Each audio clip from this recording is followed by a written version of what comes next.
Hi everyone. So next topic we are going to see is the single electron transistor. But before seeing the single electron transistor, we need to know what is the principle behind this single electron transistor. So we are going to discuss in what basis the single electron transistor will work and what are all the principles behind it. So that's what we are going to see as a topic today. So forming a single electron transistor is not an easy task. So how it will be formed and what are all the difficulties we will get while forming a single electron transistor. So that's the thing we are going to cover today. So before going into the single electron transistor, I need to make you to understand what are all the principles behind it. So first thing we are going to see is the principles behind the single electron transistor, and after this completing all the principles whatever needed to single electron transistor understanding, next we will move on to the single electron transistor itself. So before that we are going to see the principles behind it. Okay, the first principle we are going to see is called as tunneling. And I know that you are not very new to this topic, which is electron tunneling. You already saw it in the previous semester, what is meant by electron tunneling, and we had also saw the application of those electron tunneling, which we call it as scanning tunneling microscope. STM we had already saw. So tunneling is nothing but the electron will tunnel the barrier and it will appear in the next region. That's what we call it as a tunneling, as simple. So here we will consider the electron as a wave, and the wave function which is depicted as psi here, and psi means there is an electron which appears in this region 1. We for convenience we call this region as 1 and this as 2, which is this barrier region, and this as 3. So now we are having 3 different regions. In first region, electron we had depicted as a wave. So this green color is an electron. So as we are considering a wave in quantum mechanics, we had pictured it as a wave itself. So this peak tells the probability of electron which appears. So wherever the peak, there the electron will be, like that you can take. So this is the region 1 where the electron will hit the barrier. So barrier means nothing but a resistance. So resistance to cross this electron, or the resistance which is there, which protects this electron to not to cross to the other side. So that's what barrier means. Barrier means you can take it as a resistance. So this electron cannot cross this resistance. And here we had depicted a finite barrier. Finite barrier means we have a resistance which is low, but when compared to the electron which is high, so that it cannot cross. Okay, so tunneling is that even though the barrier is finite, that is, this barrier is higher than the compared to the electron. Here what you are seeing is electron have a finite probability to cross this resistance and to appear in the region 3. That's what you are seeing. So this peak means here electron is actually tunneling this barrier. So even though it is protected not to travel in this, it will travel and it will appear. There is a small amount of probability to appear, the electron will appear in the region 3. That's what tunneling means. So it seems like magic or something impossible, but for the case of electron this thing will happen. So the thing is, tunneling will happen if there is a finite barrier for an electron, and this is a classical picture what we are seeing in everyday life. So for example, you can take this as a electron. So ball is here So here there is a mountain. So you are rolling this ball and make it to take it to the other end, which is the region 3. So you have to roll it to the region 3. So this will happen only if you give enough amount of force and make it to push towards the mountain, and then it will get fall automatically. So we are not going into that. So you have to give a force to cross this.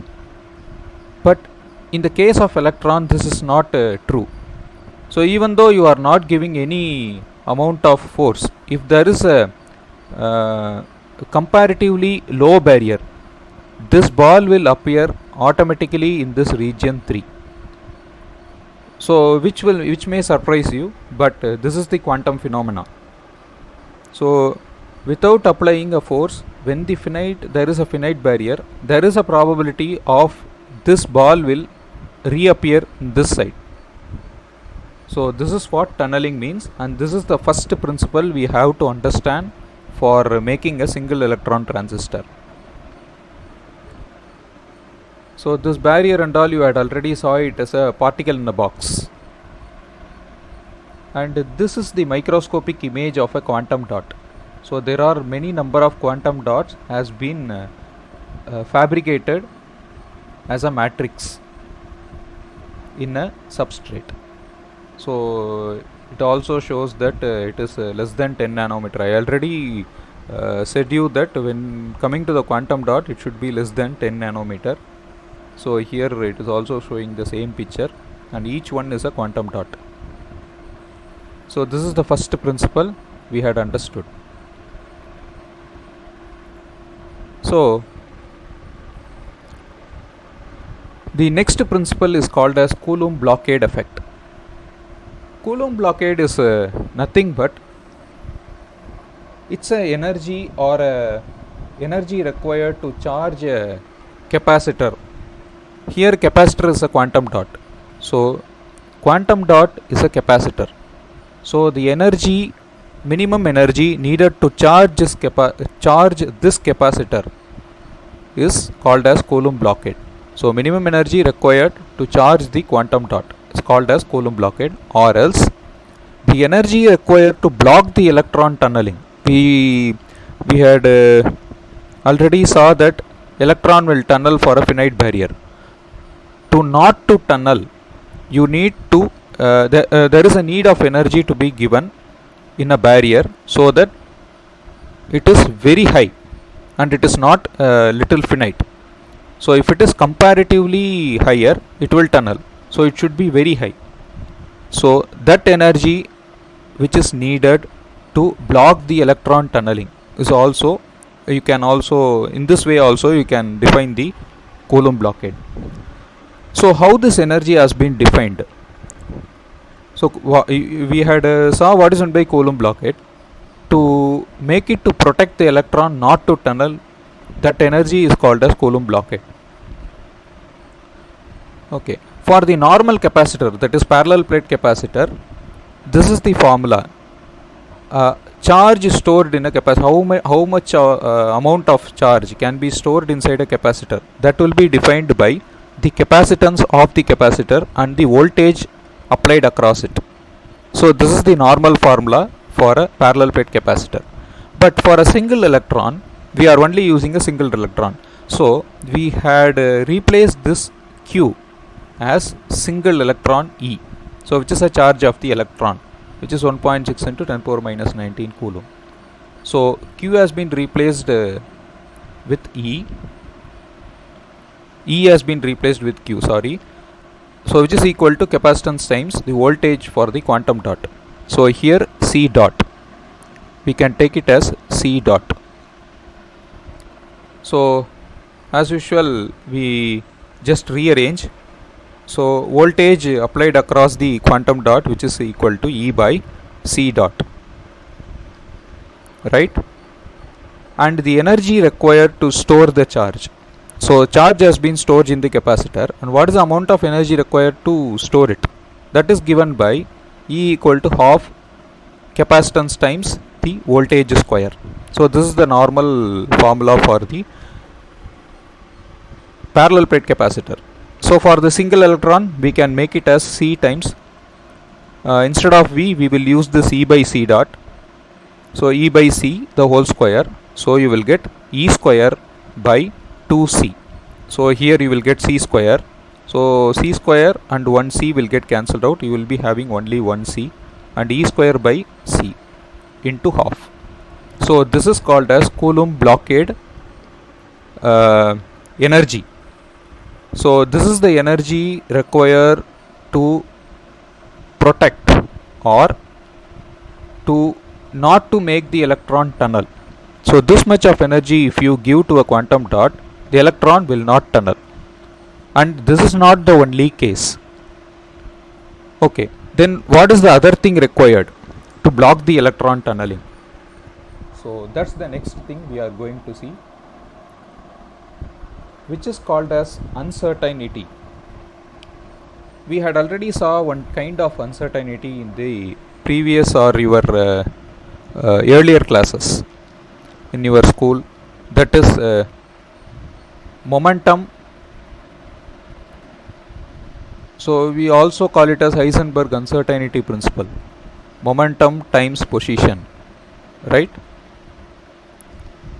So the product of those two, which you call it as uncertainty, that is if you locate the electron you cannot measure the momentum, and if you measure the momentum you cannot measure the position of the electron.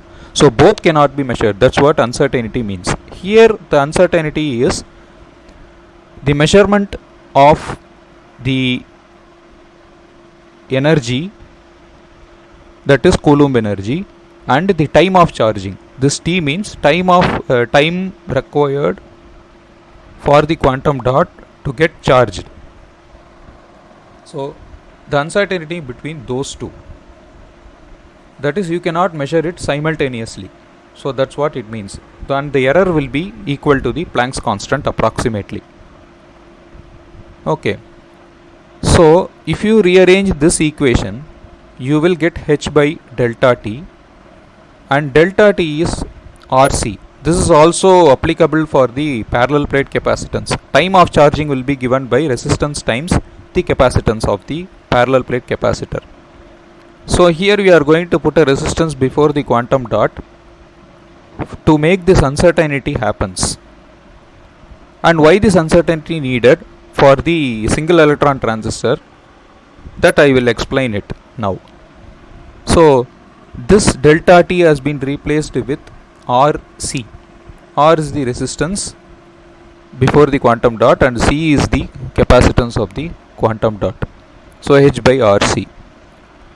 And the condition for the single electron transistor is that this uncertainty or energy should be lower than the Coulomb blockade energy. So we had already saw the Coulomb blockade energy as E square by 2C, right? And this energy, whatever you are creating with this resistance and this capacitance, right, that should be lower than the E square by 2C. That's the first condition. Okay, so if you make this condition to happen, so this delta EC is the potential energy you are giving it with the resistance, combination of resistance and capacitance, so that this should be very low when compared to this Coulomb blockade in the quantum dot. So in quantum dot the energy required is this much to make the electron to to make it to charge. This Coulomb blockade energy, which is E square by 2C, is needed. So whatever you are creating the energy, that should be lower than this Coulomb blockade, so that this potential will be high and this will be low, so that electron will not tunnel automatically, as this is too much high and this is low. And I told you that if there is a finite amount of higher energy or finite barrier, it will automatically tunnel through, right? This should not tunnel. We have to control the flow of the electron. So for that we need to produce a higher potential barrier. So we had produced a higher potential barrier by making it this uncertainty to lower level. That's what we had done until now. So you know what is meant by Coulomb blockade, and we had already discussed what is meant by tunneling. To protect the automatic tunneling, we had make it to the lowest uncertainty. We had made this uncertainty to a lower level than the Coulomb blockade, so that it is not getting tunneled.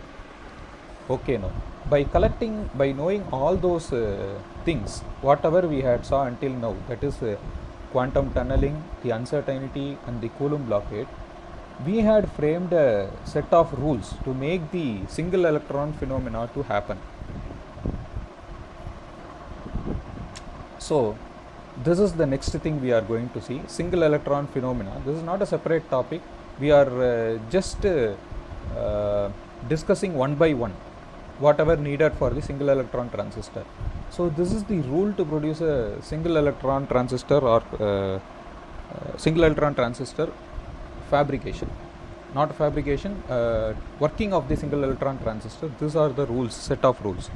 Number one, the Coulomb blockade of the quantum dot, that is E square by 2c, should be greater than the kT, that is the room temperature or the temperature of the environment of the quantum dot will affect the tunneling, because if the energy has been given to the electron in the way of heat, the electron will take the heat and you cannot control the tunneling, right, because it will get energy.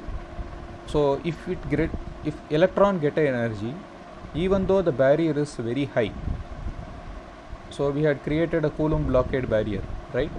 So if you give a energy to the electron in the way of heat, both the energy will become same or it will be very much higher.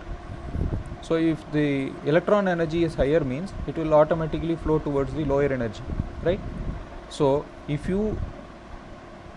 the quantum dot environment is heated or it is in the high heat region, the energy electron will get, you cannot control it, so that the tunneling will automatically happen. If it automatically happen, then you cannot say it as a transistor, and which is not used for any kind of working purpose.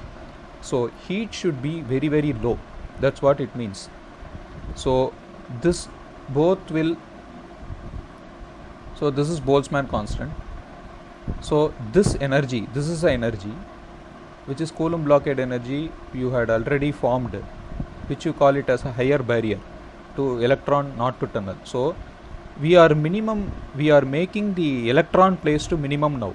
So whatever the before should be minimum, it should not be high.